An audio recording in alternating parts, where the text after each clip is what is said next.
A very good evening, viewers. This is ANC Connect, a very new initiative of the African National Congress. Probably we'll tell you later why we had to come with this intervention. ANC Connect, all the programs that we do here can be available immediately in all the platforms of the African National Congress. It's a very, very new outfit. In fact, President Cyril Ramaphosa opened this state-of-the-art facility on Monday. Basically, we are the second people to use this facility. Tonight, we are lucky we are having a special guest. He's the president of the ANC Veterans League, Comrade Snuki Zikalala, but it's doctor to you. We are going to discuss a number of issues. Among those is for him to tell us where did it start for him. You can greet the viewers. Comrade Snuki. Yeah, good evening, viewers. And as Veterans League, we welcome. Let me just start from the beginning. Good evening, viewers. As Veterans League, we welcome this progressive initiative, because the African National Congress needed its own platform where it can inform society where are we coming from and where we're going. Because the ANC has been misrepresented by a number of young journalists, elderly journalists, because they've not done research properly. And so we feel that we accept and we want to commend the African National Congress having taken this initiative, and it's well appreciated. Thank you. President, tell us, we're about to discuss very, very pertinent issues here. Maybe a viewer out there might want to know, if you do have the authority to discuss these things we're about to discuss, where and where did it start for you? Well, my history.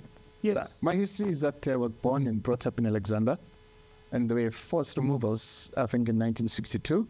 We were forcibly removed. That was called social engineering to Soweto in Diepkloof. And so I grew up in Diepkloof, and I went to school in Orlando, St. John's. And of course, when I was doing my JC, I had to leave school because my elder brother was doing matric and was going to go to university. And so I had to drop out and go and work. And as I was working, I started communicating with Winnie Mandela. I was working in a crockery wholesaler, and they were delivering with my bicycle, delivering crockery. And so I happened to deliver crockery where Comrade Winnie was working. She was a typist there, and I could see this very attractive woman, very articulate, very concerned, and we started discussing. I found out she was coming from Soweto, was coming from Diepkloof, and she wanted to know my background, and I told her about the frustrations of the young South Africans, because there was no quality education for black people.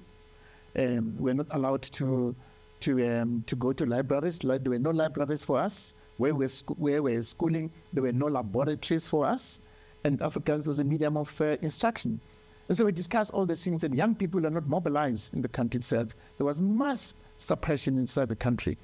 And so I told her, said, look, we are frustrated as young people, and we want to put together an organization that will start a resistance movement inside the country.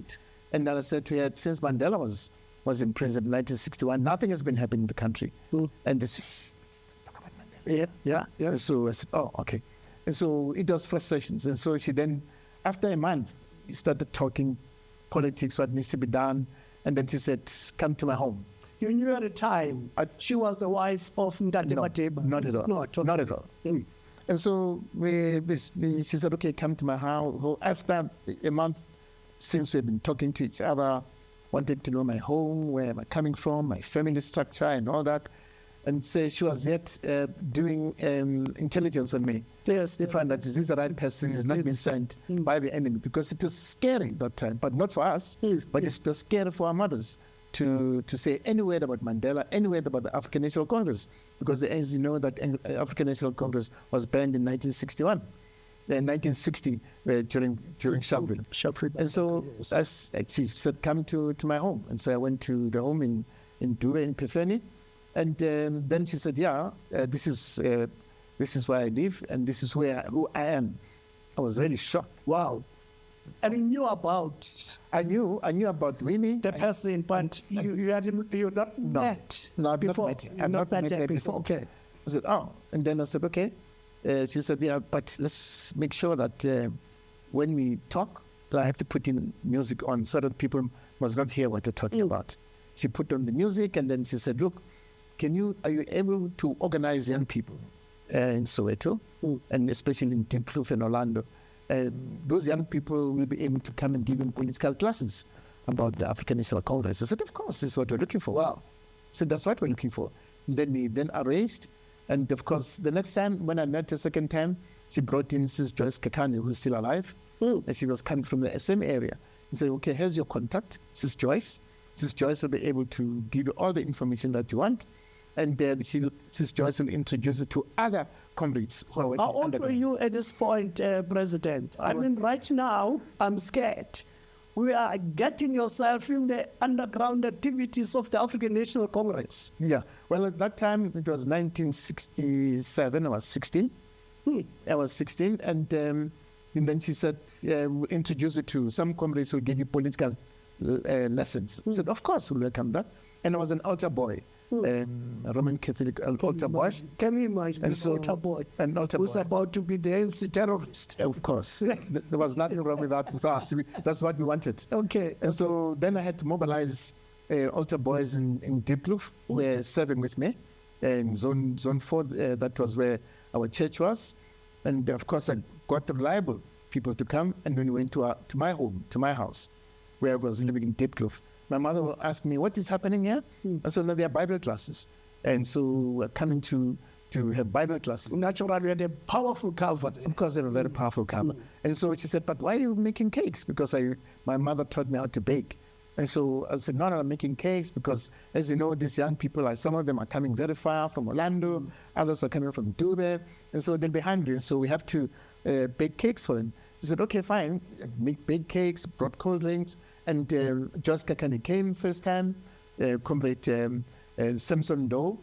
Samson Doe, the trade unionists came. Trade unionists, they came and gave us political lectures about the history of the ANC. And they made it very clear that you cannot belong to the African National Congress if you have not gone through the Freedom Charter. And the Freedom Charter is banned currently. All ANC literature and Marxist literatures are banned.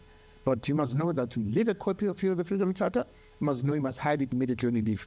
Wow. And so they started giving us political education. And then we had this anti-white attitude. Yes. Very, very, very angry, very angry young people. And they said, no, don't be angry. The African National Congress is not fighting white people. We're fighting for non-racial, democratic society. Then go through the Freedom Charter. And of course, they would come fortnightly, and then we used to change, going to another comrade's place. And of course, Winnie came to my place as well.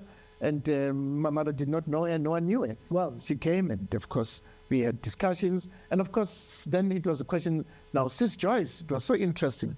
Sis Joyce was much more linked with what you call the London recruits, if you have heard about the London recruits. These are young people who dedicated themselves to come in and spread the ANC propaganda through leaflet bombs. And so Sis Joyce was involved with that. Sis Joyce will tell us that be careful on such a day, such a street, you find ANC pamphlets. Said, oh.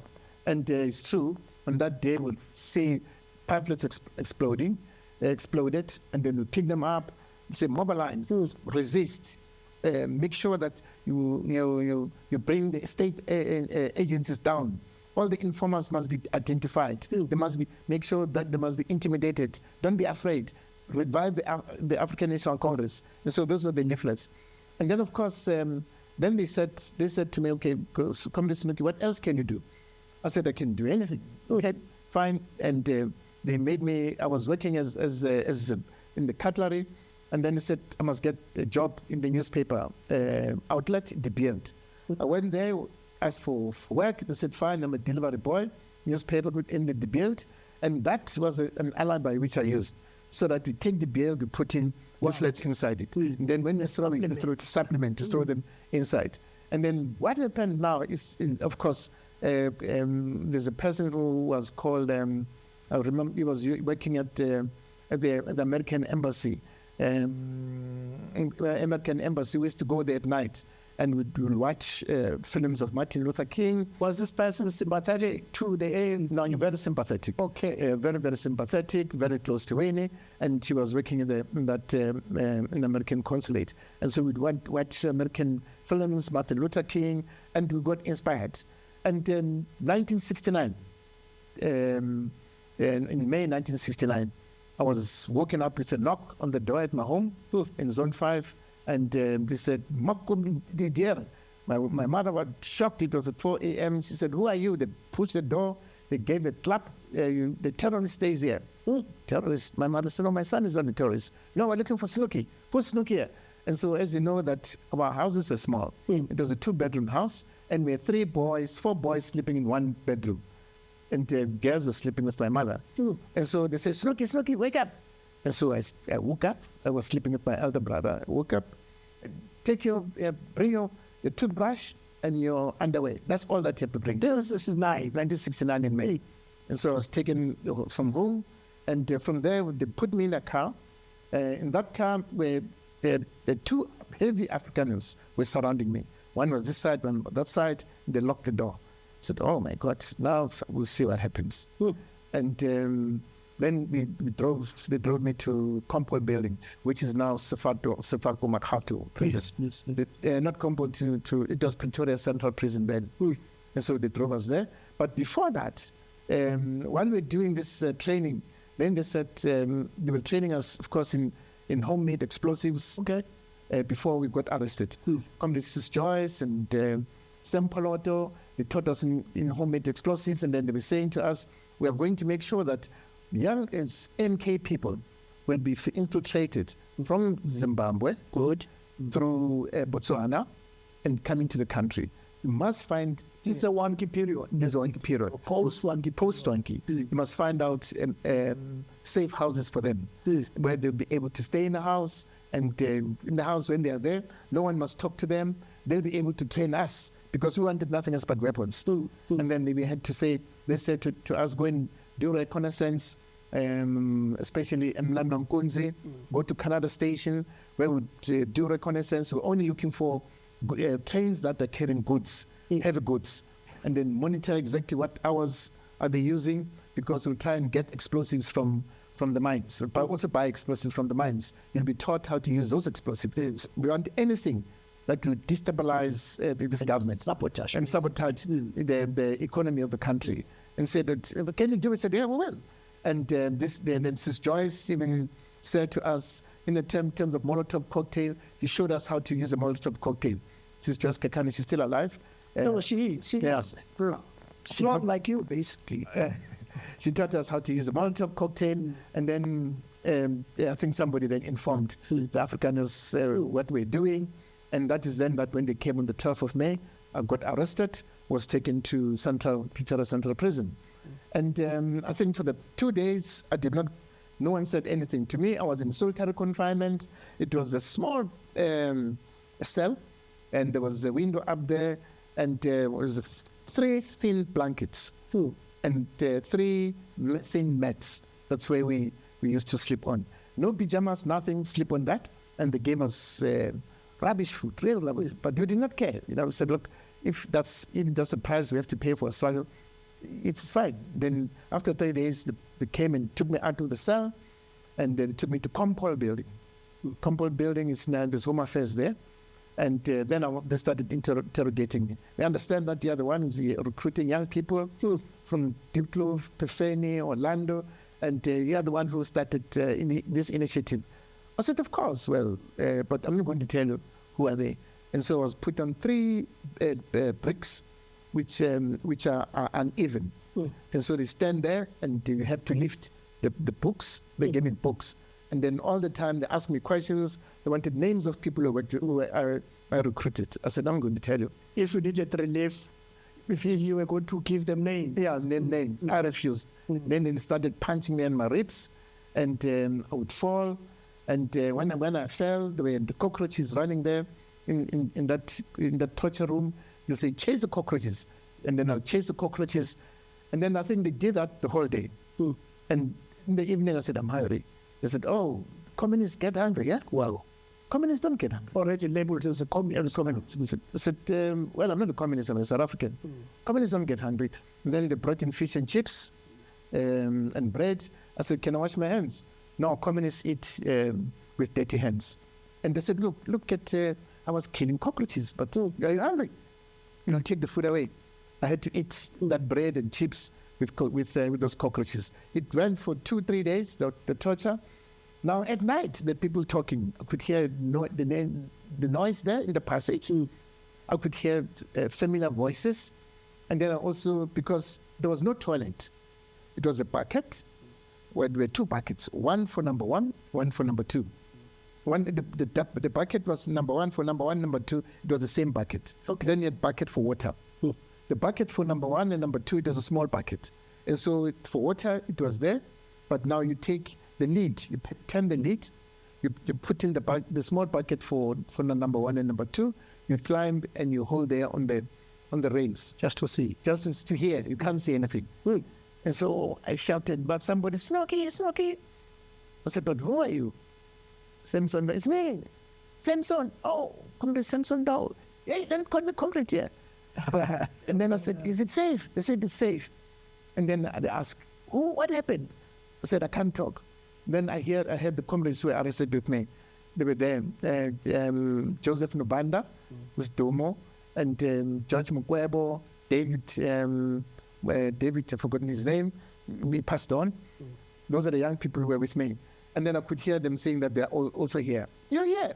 When on the 12th of May, does it mean that all of us will round up? Yes. Then Samson Doe and Sam Poloto, they said, look, there's no point in resisting. Tell them that you're organizing these young people because they're here with you now. And there's no point because we've been sold out. Somebody has blown the lead. And so immediately when they ask you, do you know David? Say yes. Say yes. Do you know? Then arrested. Yeah. Do you know and is Domo Nobanda? Say yes. Do you know David Tutete? Say yes. Do you know Samson? No, say yes, because we're here. They won't go and look for us. And so on the 4th day when I went there, they asked me, you still don't want to live the names? Do you know so-and-so? I said, yes. I said, they are here. How do you know? I said, I won't tell you. And so then we got, after 6 months, we in solitary confinement. We went on a trial. We charged under the Communism Act. Where 21 were charged. There were 102 people were arrested in our net. It was a big network that we had throughout the whole country, but mainly from Eastern Cape, Joburg, and Northwest. And of course, when we went on trial, we then saw each other for the first time. My parents did not know where I was for 6 months. And so it was only through Defense and Aid Fund who told him that, look, there's this trial that is going to happen. You'll be allowed to see your son. When I saw my mother after 6 months, she was so relieved because she thought that I was dead. Of course. She was so relieved. She has not seen me. She said, but you're still wearing the same clothes. They took you with. I said, yeah. I said, okay, here are new clothes. And they were coming from Defense and Aid Fund and the Defense and Aid Fund, and then they gave me the clothes. And then when there was a trial, we were going to sleep in your own cell, but during the day we'll be together, where we discussed the trial, and Bezos was our lawyer, and we discussed our trial. And after 3 months, we were then acquitted. All of us were acquitted to 21. We were acquitted under Communism Act because they could not find any literature that spoke about terrorism or communism, because the literature that I had at home, I had to hide it with our neighbors. And after we got acquitted, as we were just about to go out, there was a van, a police van, and then they opened the doors, they are going inside there. They said, where? You are not released yet, we are being re-arrested. Well, I said, that for what now? They said, you don't ask. You don't ask. And so they put us in that van, all of us, and all of you put us in that van, took us back to Central Prison. Now we're surprised. They said, but where are our lawyers? We are not seeing any lawyers. Put us again in solitary confinement for another 5 months. Another 5 months. Just over a year now. Over a year now. Again in solitary confinement. And of course, then we're joined by Peter Mokubane, who joined us when they put us in second time in solitary confinement. And when we went on trial after another 5 months, now we're charged under Terrorism Act. Why Terrorism Act? Because there's a comrade called Benjamin Ramotse. Comrade Benjamin Ramotse was infiltrated from Zambia, Zimbabwe into Botswana. Actually, was arrested in Zimbabwe. You know, if By Ian Smith. yeah, by Ian Smith, and then they took him to Botswana. You know, he went into there was a track that ANC created with ice, and then they put him underneath the track where he stayed in the ice itself. He passed through Ian Smith in Salisbury, and then when he was just about to get into Botswana, they found him in the truck. That's how our people were infiltrated inside the country. And so he was arrested, was tortured in Rhodesia, and then was taken to Botswana. From Botswana, then they said the Botswana government must bring him, he must be brought to South Africa. Obviously, there was a great deal of collaboration at the time. Of course. And then from there, they say, well, Benjamin Ramotse, when we went on trial. Now we're 19. Did you know Benjamin? Did not know him at all. But they had that we're planning to infiltrate ANC cadres from Zimbabwe. We're coming through from Zambia into Zimbabwe, into Botswana, or from Zimbabwe into South Africa. And so Probably was one of the people of course, that was destined for you. destined for us. And of course, Benjamin Ramotse started, they're now giving us political classes, you know, telling us about Murugoro. We knew nothing about Murugoro. You know, what happened in Murugoro, talking about Wankensi. You know, he gave us political education, you know, thorough political education. And then we charged under the Terrorism Act. After 2 months, we were released, went on trial. Only Benjamin Ramotse was found guilty and was sentenced to 17 years imprisonment. We were all released after a 3-month trial. And then when we were released, we were all banned for 6 months under section... And how old are you at that time, President? I was about 21 because I went in when I was 19. I was about 19 because I was arrested when I was 69. When I was 19, I was about 21. For 21. Yeah. And then from there, we were banned under Communism Act, meaning that when you are banned, you cannot stay and live in a house where there are more than 4 people. You cannot sit in a place where there are more than 3 people. You cannot go to church. You cannot go and study. And so we're banned. And every fortnight, the police will come to check. And of course, we come and ransack the house itself to check whether there is no so-called communist literature, which are looking for ANC literature. And then it was very difficult to get work. It was very difficult to study. And fortunately, a cousin of mine got me a job in Wadeville, next to Langlaagte, in the factory, where I became a punch card operator because I'd finished my JC. And so I started working there. When I was working there, I connected with Samson Doe. Samson Doe also was banned, but he then started GAU, General Allied Workers Union. And then he said, Comrade Snuki, even if we're banned, we have to keep on doing the work. We have to start establishing trade union movement inside the country. And then he started giving us a lecture about SACTU, South African Congress of Trade Union, what it was all about. That was Samson Doe. And then I said to Samson Doe, it's difficult to operate in the country. And so I'm leaving. I want to go and fight. Samson Doe and Sam Poloto, they said, okay, fine. If that's how you feel, what route are you going to take? I said, can you advise? I said, go through Botswana. And then, of course, I left for Botswana in 1974.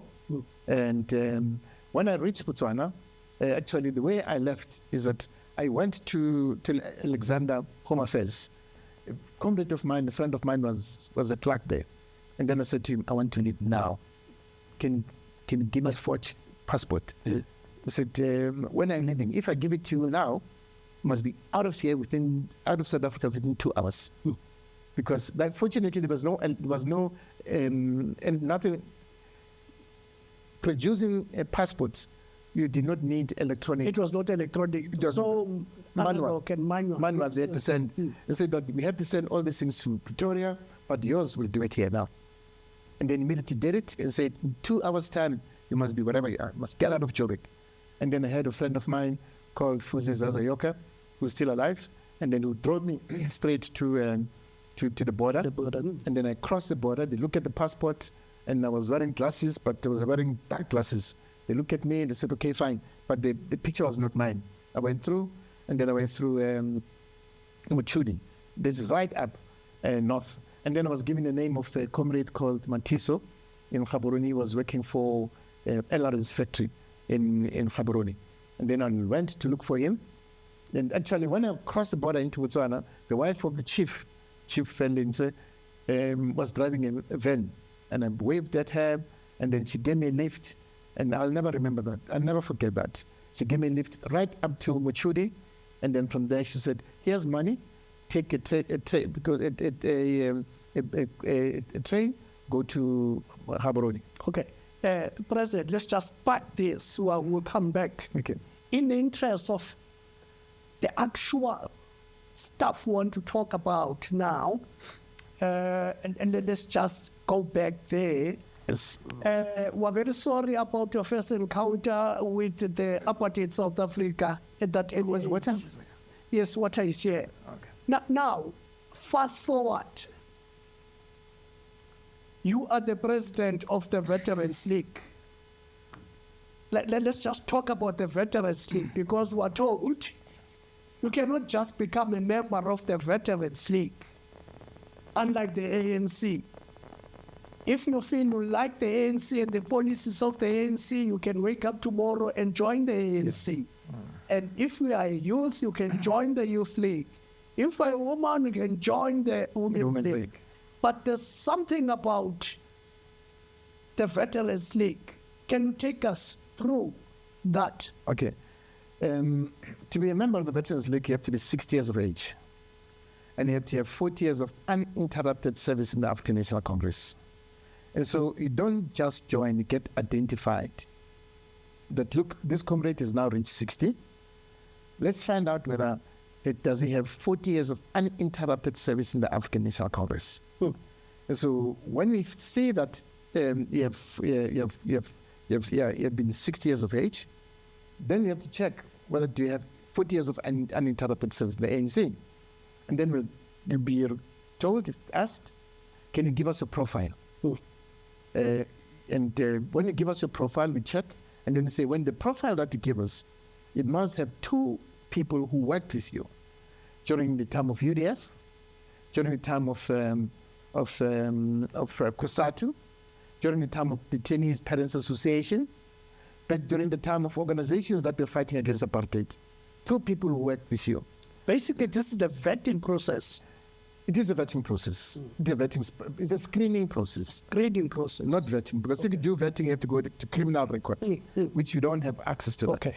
And so then you give us the names of 2 people who were with you during the time when the African National Congress was banned. And immediately when you get those the names, we then call the comrades. Comrade so-and-so says he was with you during UDF. Do you know him? Yes, I know him. Is it true he participated in the struggle against apartheid? Yes. From which year to which year you mentioned? Because the ANC was banned by then. Then you tell us from this year until liberation. Was there any broken service? No, there was no broken service. Did he go to COPE? No, he did not go to COPE. Did he go to PAC? No, he did not go to PAC. And so we said, fine. And then you look at the other one. Is it the same thing? You say, yes. It's then that we invite you to come and become a member of the Veterans League. Wow. And so that's how you become a member of the Veterans League. You get identified, you get screened to see whether are you a real veteran or not. It's not for wonky. Wow. So what we're short of in terms of the Veterans League is to ensure that we do vetting. But no, vetting is not there in the ANC's constitution, because anybody can take us to court.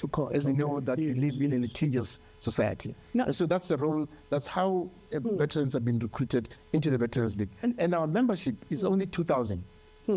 That is why it's so small. Actually, we are saying fewer but better. And then, of course, we've got 500 people who have not yet been screened. Confirmed, okay. Screened.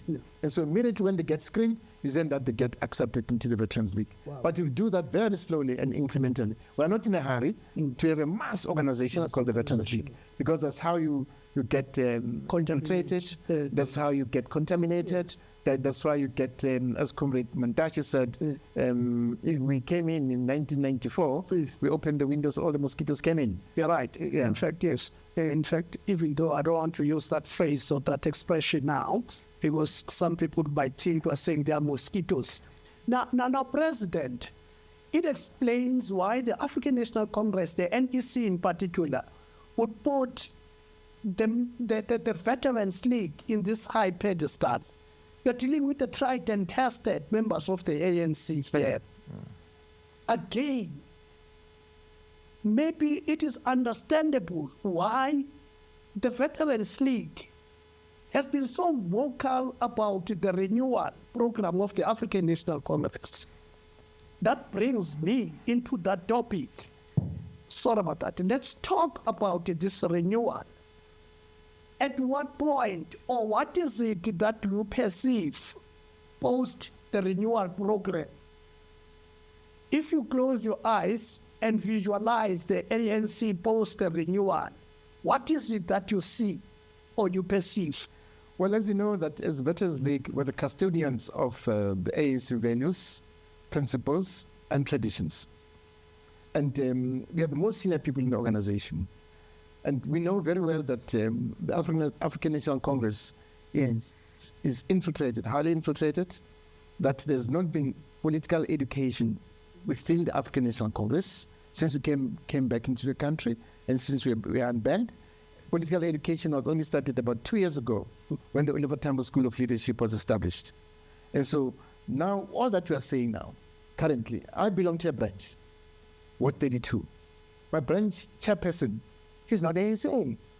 Does not understand the ANC's constitution. He doesn't understand ANC values, traditions, and principles. He does not understand that. He is not ANC. This is what I'm saying. He thinks that it's just an organization, you know, and he'll tell you that I'm a school principal. Please don't bother me with politics. You see, and so even now, as we're campaigning for elections, he has never been on any ANC campaign. He might be campaigning for another party. We never know. What to do. Maybe it belongs to another church. Okay. But now all that I'm saying is that all that we want to do as veterans, we envisage an ANC that will have cadres of the movement who are highly political, who have gone through the Freedom Charter, who have gone through the history of the country, who have gone through the ANC, the history of the ANC, who have gone through through our aims and objectives. We have gone through the strategy and tactics of the ANC. People will know exactly what are we fighting for. Why are we here?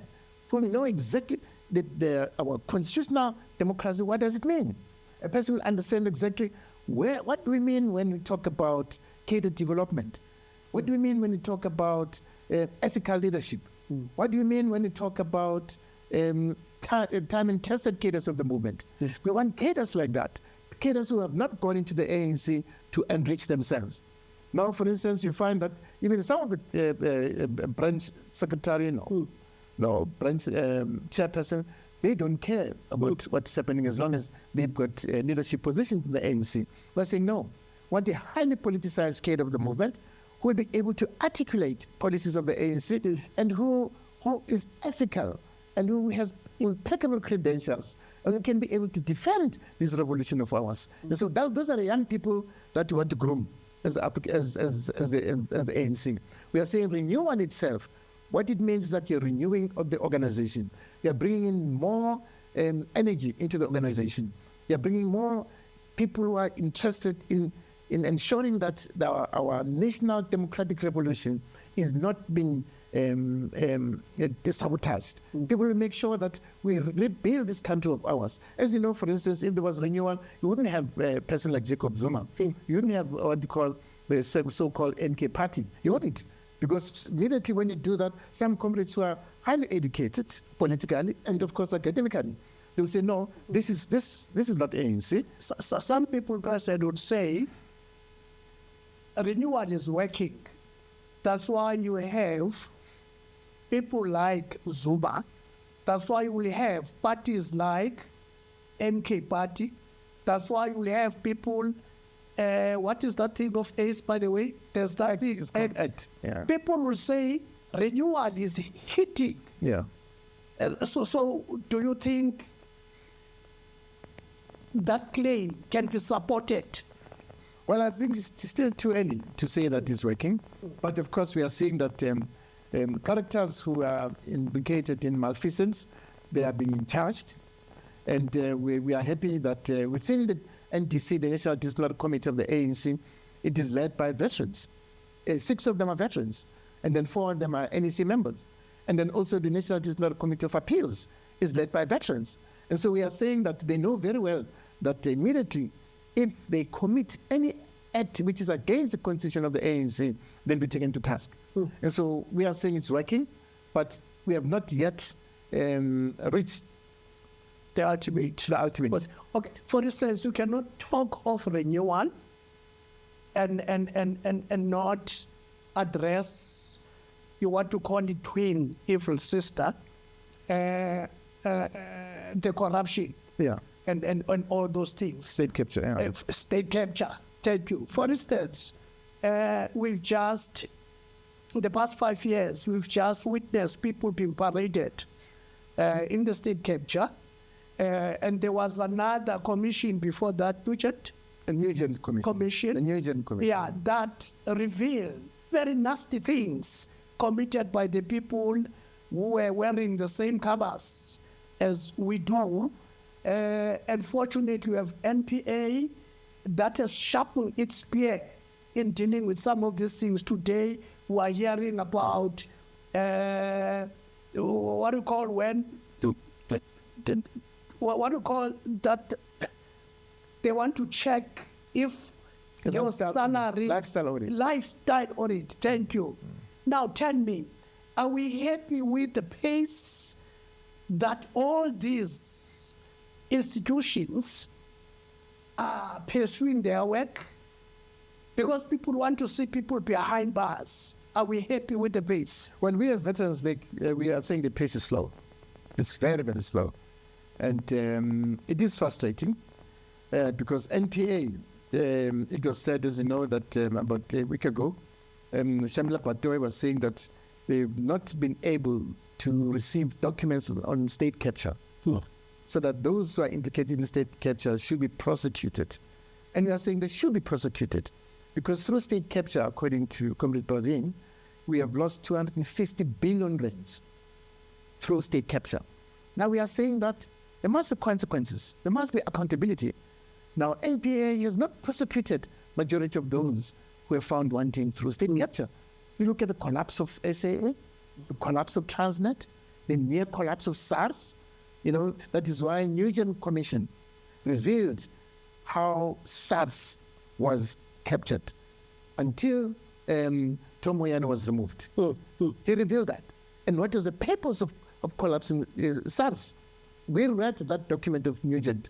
It shows exactly how they were frustrating the revenue collection of the state to ensure that SARS collapse.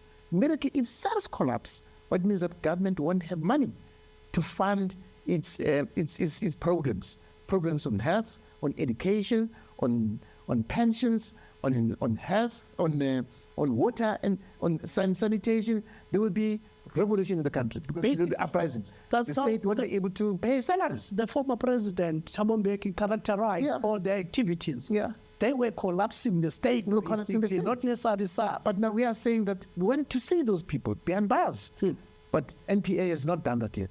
But what is good about it, about the African National Congress, the African National Congress said about a year ago, it said that those who were implicated in state capture, who have not gone to the Integrity Commission, they must be taken to DC. That's what the ANC said. And so we want to see that happening. The ANC said it, pronounced it at the NEC meeting. Now we as veterans will say there are those who did not go to the Integrity Commission. And so they face the DC. And we're waiting for that DC to happen.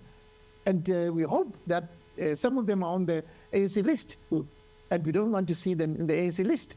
Definitely. Is it voluntarily? Or no, someone must prepare them to go. The SG, going to Integrity Commission, we said that the terms of reference of the Integrity Commission must be changed so that the Integrity Commission can call you. Yes. Immediately, if you put the ANC into disrepute, the Integrity Commission must call you immediately. But we saw that Integrity Commission did that with Comrade Nosiviwe. Immediately, if the Speaker of Parliament was implicated in corruption, the Integrity Commission called it and had a discussion with it. That's what we want. And then from there, then we'll say they'll have findings. What kind of findings are they? But those who appeared, who were called by the Integrity Commission, 2 of them, I can't mention their names, there were adverse findings against them. 2 of them who were seriously implicated in state capture, they have not appeared in front of the Integrity Commission. They have not yet appeared in the ANC DC. And so we're saying that DC must take place as soon as possible. And the only person who can do that is the Secretary General of the Convention of Congress. Yeah. And we hope that he will do it. He promised that. He promised us as veterans that will be done. INEDC is going to view this program, and I'm sure it's going to be enough to get him to do it. But what we did as a Veterans League, as you know, Comrade Mavuso resigned as a member, as a deputy president of the Veterans League. Now we had to go to him and say to him, why do you resign? He said, no, the issue of state capture, corruption, we're not serious about it. I said, no, we are prepared as veterans, and we're serious about it. He said, well, what are you going to do? We said, look, state capture is serious for this country. It collapsed the country. It collapsed the ANC itself.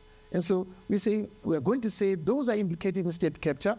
You and Comrade Mek Maharaj must go and work with Comrade Mbalula in his office and make sure that you identify these individuals and make sure that charges are being put together with the comrades who are putting charges, so that we speed up this process before the list process.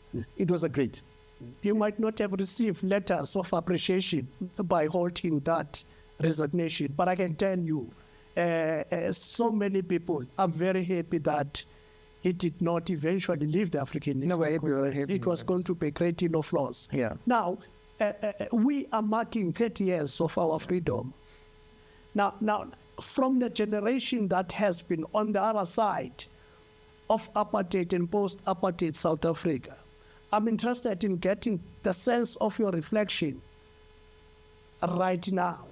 Are we on the right path? We are on the right path as the African National Congress. 30 years ago, we're not where we are now. Currently, 95% of our people are literate. In South Africa, 95% of our people can read and write. 85% of our people have electricity in the rural areas. More than 80% have water, tap water, running into their houses. It was not done before. Health facilities for poor people are accessible, and medication is being given to poor people, where the state pays for that. Education itself, majority, 90% of our people get a free education in terms of adult basic education. You look at NSFAS. NSFAS caters for majority of young people who had no parents who are earning less than 200,000 per annum. And so we have made tremendous strides. Before, we did not have a constitutional democracy in the country. Blacks had no rights in the country. No rights at all. Women were worse. That's why we called about women triple oppression. You're oppressed at work by the employer, you're oppressed by the state, and also you're oppressed at home by your husband. Because the husband will come back from work, will sit and do nothing, and so he must cook. But these days, women in South Africa are more protected by law. Thirdly, women were forced to carry passes. Currently, women don't carry passes. All of us carry IDs. Fifthly, is that we can live wherever you can as long as you can afford. According to Comrade Thabo Mbeki, he says, when he entered his office as a deputy president of the country, he went into his office, there was nothing, there were no files. Not even a paper. Not even a paper. let alone a computer. Not only with computer. The same thing with Comrade J. Naidu.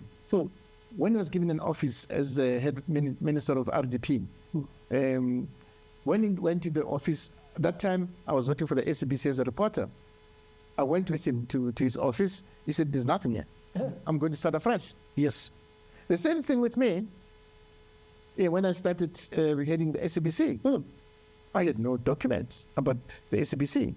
And you had to transform the public broadcaster. And so this government has done tremendously well. And we transformed the public broadcaster. We made all languages to be equal. Because the two languages that were official in the country was Afrikaans and English.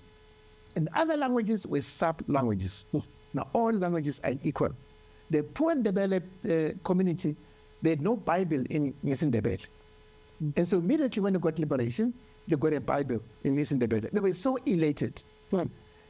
Black people currently can own factories. Black people currently can own companies.